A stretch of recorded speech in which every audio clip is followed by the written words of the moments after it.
হরে কৃষ্ণ। যদি একাদশীর পারণের যে সময় সেটি যদি এরকম হয় যে সকাল 9টা থেকে শুরু, সেই ক্ষেত্রে এই পারণের সময়ের পূর্বে কি ভগবানকে অন্ন ভোগ নিবেদন করা যাবে?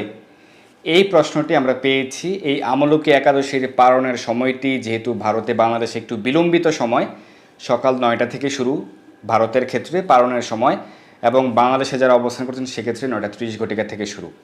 তো সেই কারণে আমরা গত 2 দিনে 20-25টি প্রশ্ন পেয়েছি। 20-25 জন একই প্রশ্ন করেছেন যে এই পারণের সময়ের পূর্বে কি ভগবানকে অন্ন ভোগ নিবেদন করা যাবে, নাকি পারণের সময়ের মধ্যে ভগবানকে নিবেদন করে তারপর সেই অন্ন প্রসাদ গ্রহণ করতে হবে।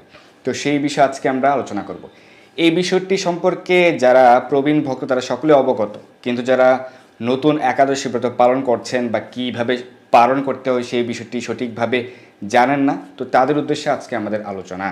এবং একাদশী ব্রতের সঠিক পারণ মন্ত্র কীভাবে পালন করতে হবে সেই সম্পর্কে আজকে আমরা আলোকপাত করব। তো এই ফাল্গুন মাসের শুক্লপক্ষের একাদশী আমলকি একাদশী ব্রতের যে পালনের সময়সূচি, যারা ভারতে অবস্থান করছেন, ভারতের ক্ষেত্রে বিশেষ করে পশ্চিমবঙ্গে যারা অবস্থান করছেন, পশ্চিমবঙ্গের পালনের সময়সূচি হচ্ছে সকাল 9টা থেকে 9:42 মধ্যে। আসাম মেঘালয়ে পালনের সময় 9টা থেকে সকাল 9:28 পর্যন্ত, এবং যারা ত্রিপুরায় অবস্থান করছেন সকাল 9টা থেকে 9:30 মধ্যে। এই আমলকি একাদশীর ক্ষেত্রে ভারতের সকল রাজ্যে কিন্তু পালনের সময় শুরু হবে সকাল 9 থেকে। তো যারা বাংলাদেশে অবস্থান করছেন সেক্ষেত্রে পালনের সময় শুরু হবে সকাল 9:30 এবং শেষ হবে সকাল 9:58। পালনের সময়টা একটু বিলম্বিত এবং সময়টা কিন্তু অনেক সংক্ষিপ্ত। তো সেক্ষেত্রে পারণের সময়ের পূর্বে কি ভগবানকে অন্ন ভোগ নিবেদন করা যাবে? উত্তর হচ্ছে হ্যাঁ, অবশ্যই। পারণ করতে হবে মনুষ্যের জন্য। পারণের যে বিধি নিয়ম সেটি হচ্ছে মানুষদের জন্য, কারণ মানুষদেরকে সকল ব্রত পালন করতে হয়। কেন? ভগবানকে সন্তুষ্ট করার জন্য। কিন্তু ভগবানকে কি ব্রত পালন করতে হবে? না। ভগবান তিনি কাকে সন্তুষ্ট করবেন? তিনি তো অসমূর্ধ, তার সমান বা তার ঊর্ধ্বে কেউ নেই, তাই তাকে ব্রত পালন করতে হয় না। যদিও তিনি বিভিন্ন অবতারে তিনি নিজে আচরণ করে আমাদেরকে শিক্ষা প্রদান করেছেন। তো ভগবানকে ভোগ নিবেদন করতে পারবেন। অনেক মন্দিরে কিন্তু একাদশীতেও ভগবানকে অন্ন ভোগ নিবেদন করা হয়, কারণ ভগবানকে তো একাদশী ব্রত পালন করতে হয় না, তাই ভগবানকে অন্ন ভোগ নিবেদন করা যায়। কিন্তু সে অন্ন প্রসাদ মনুষ্যরা গ্রহণ করতে পারেন না একাদশীর দিন। একাদশীর পর দিন সকালে গ্রহণ করতে হয় পারণের সময়, যদি একাদশীতে ভোগ নিবেদন করা হয়, অন্ন ভোগ নিবেদন।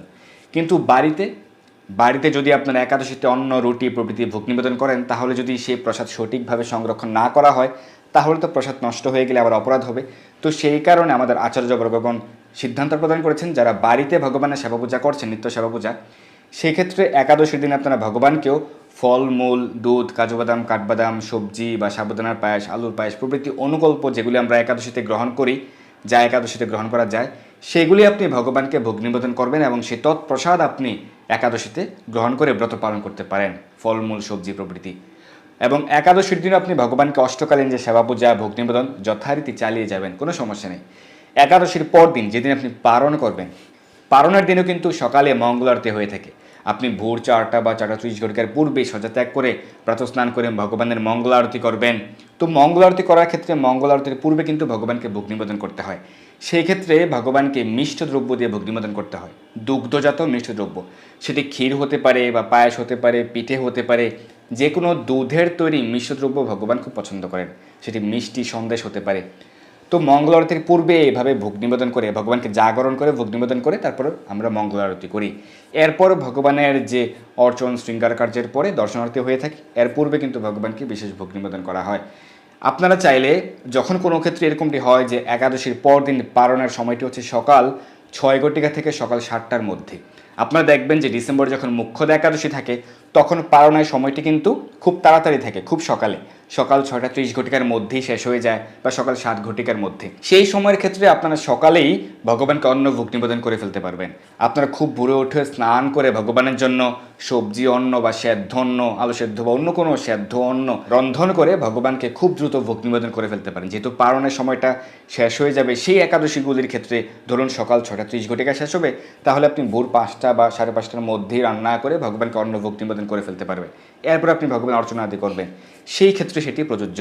অর্থাৎ ভগবানকে আপনি অন্ন ভোগ নিবেদন করতে পারবেন সকালে, কোনো সমস্যা নেই। এই আমলকি একাদশীর ক্ষেত্রে পালনের সময়টি শুরু হচ্ছে সকাল 9টায়, যারা ভারতে অবস্থান করছেন। সেক্ষেত্রে আপনারা সকালের যে অর্চন করা হয় অর্চন শৃঙ্গার কার্য শেষ করেই আপনারা ভগবানকে অন্ন ভোগ নিবেদন বা রুটি ভোগ নিবেদন করতে ভগবানকে অন্ন ভোগ নিবেদন বা রুটি ভোগ নিবেদন করতে পারবেন, কোনো সমস্যা নেই। ধরুন আপনি সকাল 8 ঘটিকার মধ্যে কিন্তু ভগবানকে ভোগ নিবেদন করতে পারবেন, অন্ন ভোগ নিবেদন। এছাড়াও যে প্রতিদিনের নিত্যকালীন সেবা পূজা সেটি কিন্তু যথারীতি চলে। ব্রাহ্ম মুহূর্তে মঙ্গলতের পূর্বে ভোগ নিবেদন, তারপর হচ্ছে অর্চনের সময় যে ভোগ নিবেদন সেটি কিন্তু যথারীতি চলবে। এরপরে আপনি অন্ন ভোগ নিবেদন করে ফেলতে পারবেন। অর্থাৎ পারণের সময় শুরু হওয়ার পূর্বেই কিন্তু ভগবানকে আপনি অন্ন ভোগ নিবেদন করতে পারবেন। এক কথায় হচ্ছে পারণের সময়টি হচ্ছে আমাদের জন্য। এই পারণের সময়ের মধ্যে আমাদেরকে পালন করতে হবে। কিভাবে? অন্ন বা রুটি বা ছাতু বা মুড়ি প্রসাদ যে কোনো রবিশস্য গ্রহণ করি। যেহেতু সকল প্রকার রবিশস্য, পঞ্চ রবিশস্য একাদশীতে বর্জন, ব্রতের ক্ষেত্রে বর্জন করতে হয়, তাই ব্রতের পরদিন পারণের সময় সেটি গ্রহণ করতে হয়। পারণ মানে হচ্ছে ব্রত সমাপন করা, ব্রত ভঙ্গ করা বা ব্রত সমাপন করা। এক্ষেত্রে পারণের নির্দিষ্ট মন্ত্র রয়েছে। পারণের যে সঠিক মন্ত্র, যেটি শ্রী হরিভক্তি বিলাস উল্লেখ রয়েছে এবং আরও কিছু শাস্ত্র উল্লেখ রয়েছে, সেটি হচ্ছে অজ্ঞানতিমিরান্ধস্য ব্রতে নান কেশব প্রসিদ্ধ সুমুখনাথ জ্ঞান দৃষ্টি প্রদু ভব। এই মন্ত্র, এই পারণ মন্ত্র উচ্চারণ করে, মহাপ্রসাদ মন্ত্র উচ্চারণ করে আপনার পালন করতে পারেন। যারা মন্ত্র জানেন না সেক্ষেত্রে ভগবানের কাছে প্রার্থনা করে, ভগবানের নিকট কৃতজ্ঞতা পোষণ করে আপনি ভগবানের চরণ কমলে ব্রত সমর্পণ করে পারণ আদি করতে পারবেন। তো পারণের সময়ের পূর্বে কিন্তু আপনি ভগবানকে ভোগ নিবেদন করে, অন্ন ভোগ নিবেদন করে বা রুটি ভোগ নিবেদন করে আপনি সে প্রসাদ সংরক্ষণ করে রাখবেন। যখন পারণের সময় শুরু হবে সকাল 9টায়, এই আমলক একাদশীর ক্ষেত্রে সকাল 9টায় পারণের সময় শুরু।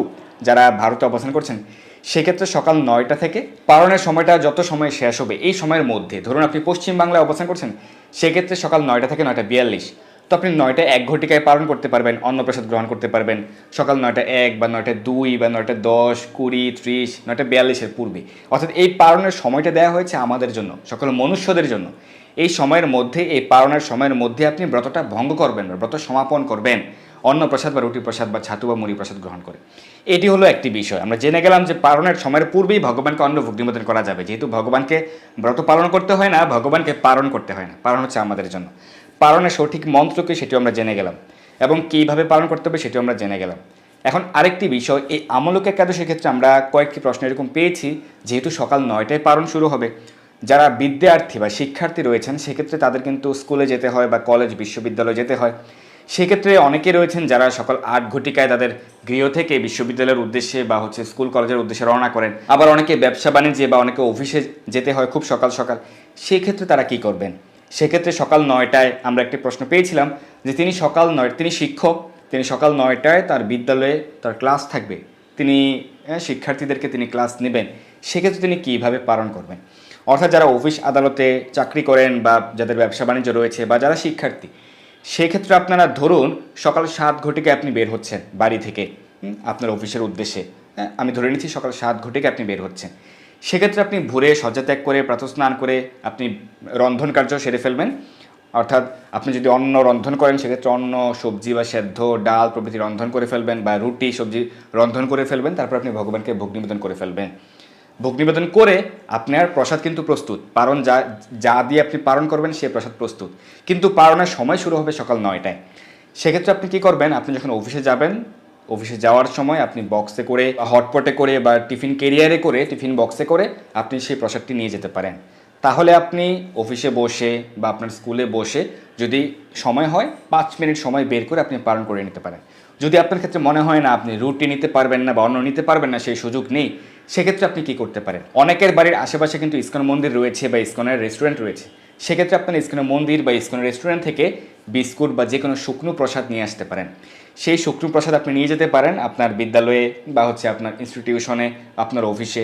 সেক্ষেত্রে আপনি সেই বিস্কুট প্রসাদ গ্রহণ করে বা যে কোনো শুকনো প্রসাদ যেটি ভগবানকে নিবেদিত সেটি গ্রহণ করে, যেটি রবি শস্য দিয়ে তৈরি করা হয়েছে সেরকম হতে হবে, সেটি আপনি এক ফাঁকে গ্রহণ করে, জল গ্রহণ করে আপনি পালন করে নিতে পারেন। সেক্ষেত্রে 2 মিনিট সময় কিন্তু লাগবে না।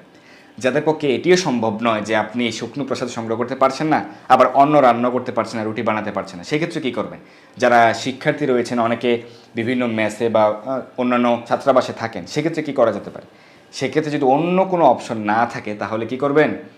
তাহলে আপনি চিড়া বা মুড়ি তো অনেকের গৃহেই থাকে, সেটি আপনি নিয়ে যেতে পারেন এবং এক ফাঁকে আপনি মুড়ি বা চিড়া ভগবানকে স্মরণ করে, ভগবানের কাছে ক্ষমা প্রার্থনা করে আপনি পালনের সময়ের মধ্যে, যখন সকাল 9টা বেজে যাবে, 9টা 5 বা এর মধ্যেই, 9টা থেকে 9টা 42 ঘটিকার মধ্যে পশ্চিমবঙ্গের ক্ষেত্রে বা আপনি যে স্থান অবস্থান করছেন সেই স্থানের পালনের সময়সূচি আমরা কিন্তু দিয়ে দিয়েছি।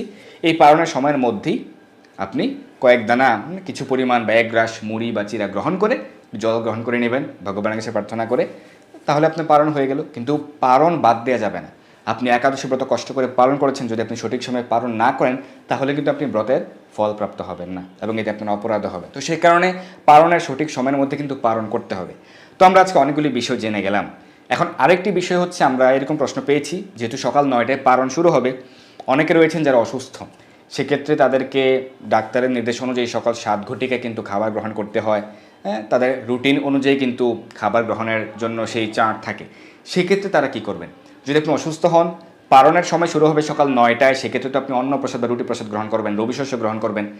এর পূর্বে ভোর থেকে সকাল 9 ঘটিকার পূর্বে তখন আপনি কি গ্রহণ করবেন? যদি গ্রহণ করতে হয়, আপনার ক্ষুধা পায় বা আপনি অসুস্থ হন, সেক্ষেত্রে আপনি এই পালনের সময়ের পূর্বে আপনি ফলমূল বা জল গ্রহণ করতে পারেন, সেটি করা যাবে। তো আপনারা সঠিক সময়ে পালন করুন, সঠিকভাবে পালন করুন এবং একাদশীর পর দিন অর্থাৎ যেদিন পালন করতে হয় সেদিনও কিন্তু সকল প্রকার আমিষ আহার বর্জন করতে হয়, নেশাদ্রব্য বর্জন করতে হয়, চা পান বিড়ি কফি প্রভৃতি বর্জন করতে হয়। এবং আপনি দুপুরে রাতেও কিন্তু, এই পালনের দিন দুপুরে রাতেও কিন্তু আপনি অন্নপ্রসাদ বা রুটি প্রসাদ গ্রহণ করতে পারবেন। যতবার খুশি ততবারে আপনি কৃষ্ণ প্রসাদ গ্রহণ করতে পারবেন, কিন্তু আমিষ আহার বর্জন করবেন এবং বেশি বেশি হরিনাম জপ করবেন, ভগবানের কাছে প্রার্থনা করবেন। তো একাদশীর পালন করার সময় ব্রতের ফল আপনি অন্য উদ্দেশ্যে প্রদান করতে পারেন। অর্থাৎ একাদশী ব্রতের পালন করবেন, তার পূর্বে আপনি ভগবানের কাছে প্রার্থনা করে প্রণাম করে আপনি ব্রতের ফল কারোর উদ্দেশ্যে অর্পণ করতে চান। সেটি হতে পারে আপনার পূর্বপুরুষদের উদ্দেশ্যে বা কোনো জীবিত ব্যক্তি রয়েছে তাদের উদ্দেশ্যে, আপনার পরিবারে কেউ রয়েছে অসুস্থ, তার উদ্দেশ্যে আপনি ব্রতের ফল অর্পণ করতে চান, সমর্পণ করতে চান, সেটি করা যাবে। বা অনেক মাতাজিরা রয়েছেন, সধবা নারীরা যারা একাদশী ব্রত পালন করেন, তো সেক্ষেত্রে তার স্বামীর উদ্দেশ্যে অর্পণ করতে চান, সেটিও করা যাবে। এই সিদ্ধান্ত শাস্ত্রে রয়েছে। তো ব্রত সমর্পণ আপনারা করতে পারবেন। সেক্ষেত্রে পালনের সময়ের পূর্বে আপনার ভগবানের কাছে প্রার্থনা করে ব্রত সমর্পণ করবেন। ব্রত সমর্পণের মন্ত্র রয়েছে এই একাদশীর ক্ষেত্রে, আমলোকে একাদশী ব্রত, তো সেক্ষেত্রে উচ্চারণ করবেন ইদম আমলোকে একাদশী ব্রত ফলম সর্বেশাম। তারপর যার উদ্দেশ্যে অর্পণ করবেন তার গোত্র এবং তার নাম উচ্চারণ করবেন। অমুক গোত্রস্য, তার নাম অর্পণমস্তু। ইদম আমলোকে একাদশী ব্রত ফলম সর্বেশাম অমুক গোত্রস্য, তার নাম অমুক নাম অর্পণম অস্তু। এই মন্ত্রে উচ্চারণ করে আপনি অর্পণ করতে পারেন, অথবা মন্ত্র না জানলেও আপনি ভগবানকে প্রার্থনা করে তার উদ্দেশ্যে অর্পণ করতে পারবেন। শাস্ত্রে বলা হয়েছে, যদি কেউ নিজে একাদশী ব্রত পালন করেন এবং তার ব্রতের ফল অন্য কারোর উদ্দেশ্যে অর্পণ করেন, তার সদ্গতির জন্য, তার সদ্বুদ্ধির জন্য, তার মঙ্গলের জন্য, তাহলে যিনি একাদশী ব্রত পালন করেছিলেন তিনি কিন্তু তার থেকে আরও অধিক ফল প্রাপ্ত হন। একটি একাদশী ব্রতের ফল তিনি অন্য কাউকে দিয়ে দিচ্ছেন, সেক্ষেত্রে সে কিন্তু একটি ব্রতের ফল পেয়ে যাবে। তার মানে যে ব্রতের ফল দান করে দিবে সে কি পাবে না? তার কি ফল শূন্য? না, শূন্য নয়, সে আরও 10 গুণ ফল প্রাপ্ত হবে। আর কোনো সধবা নারী, সধবা মায়েরা যদি নিজের একাদশী ব্রত পালন করে স্বামীর উদ্দেশ্যে সেই ফল প্রদান করেন, তাহলে সেই স্বামী পাবেন কিন্তু একটি একাদশী ব্রতের ফল, আর তার স্ত্রী পাবেন 100 গুণ ফল, 100 একাদশীর ফল। যদিও শাস্ত্রে সকলকে একাদশী ব্রত পালন করতে নির্দেশনা প্রদান করা হয়েছে। এরকম নয় যে শুধুমাত্র স্ত্রী ব্রত পালন করবে আর স্বামী করবে না, শুধুমাত্র ব্রতের ফল দান করে দিলে তাহলে তিনি বেঁচে যাবেন, সেরকমটি নয়। সেই স্বামী যদি একাদশী ব্রত পালন না করেন, তাহলে সেই ব্রতের দিন তিনি যে রবি শস্য গ্রহণ করছেন সেই কারণে কিন্তু তাকে মহাপাপ স্পর্শ করবে। তাই সকলকেই, সকল মনুষ্যের জন্যই ভগবান শ্রীকৃষ্ণের নির্দেশনা এবং শ্রী শিবের নির্দেশনা অনুযায়ীও সকলের ক্ষেত্রেই প্রতিটি একাদশী ব্রতই পালন করতে হবে। অনেকে প্রশ্ন করেন যে প্রভু, এই আমলোক একাদশী কি বড় একাদশী না ছোট একাদশী?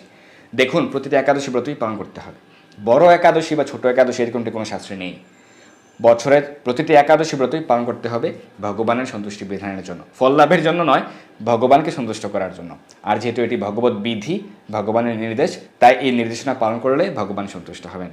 তো আজকে আমরা পালন বিধি সম্পর্কে আলোচনা করেছি এবং এই আমলোকে একাদশী ব্রতের পালন সম্পর্কে, কখন পালন করবেন, পালনের সময়ের পূর্বে ভগবানকে ভোগ নিবেদন করা যাবে কিনা প্রভৃতি বিষয় আমরা সংক্ষেপে আলোচনা করেছি।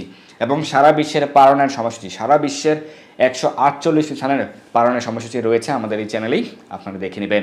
আমাদের গত সপ্তাহে যে আমরা প্রদান করেছিলাম আমলোকে একাদশী ব্রত মাহাত্ম্য, সেই ভিডিওটি আপনারা দেখে নেবেন।